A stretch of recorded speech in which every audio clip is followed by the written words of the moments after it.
आजच्या शुभविवाहाच्या भागात पोलीस येतात आणि भूमीच्या काही आणखी वस्तू दाखवतात, ज्या वस्तू समुद्रात सापडल्या. आणि मानसी व आजी रडू लागतात की या वस्तू तर भूमीच्याच आहेत. हा साडीचा तुकडा पण भूमीच्या साडीचा आहे. यावरून पोलीस सांगतात की भूमी आणि आकाश मेल्याचा दाट संशय ते व्यक्त करतात. पोलीस निघून गेल्यावर भूमीचे वडील येतात. सोबत भूमीचा भाऊ पण येतो. मानसी त्यांना भेटून रडू लागते. ते बोलतात की आपण त्यांचा शोध घेऊ आणि ते स्वतः जयसिंगपूरला जाण्याचं बोलतात. त्यावर रागिणी तुम्ही जाऊ नका, तुम्हाला त्रास होईल, असं म्हणते.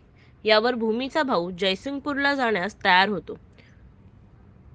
रागिणी अभिजितला सांगते तू जाऊन ये आणि तो निघतो.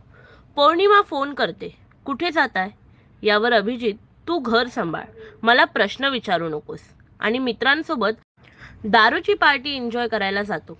आजी स्वतःला एका खोलीत उपाशी बंद करून घेते आणि पौर्णिमा आणि तिची आई जेवणाचं ताट आणून जेवण करून घ्या आजी, असं म्हणते. पण असं म्हणत स्वतःच दाराबाहेर त्या ताटातलं खाऊ लागतात. भूमीचे वडील भूमीचे फोटो पाहत असतात तेव्हा भूमीचा भाऊ आणि मानसी त्यांना बघून रडू लागतात. आणि भाऊ सांगतो की हा मला अपघात कमी आणि घातपात जास्त वाटतोय. 3 दिवसांनी शोकसभा ठेवली जाते आणि रागिणीला बोलायला उभं केलं जातं. एवढंच खटकलं की शोकसभेत महाजन गारमेंट एवढी मोठी कंपनी दाखवली आहे आणि शोकसभेला आलेली माणसं मात्र किरकोळ, किंवा शूटिंगच्या दृष्टीने म्हटलं तर कमी बजेटमध्ये. 2 भागात अक्काचा काही पत्ता नाही. असो, आता आकाश कुबड्या घेऊन दाखवला आहे.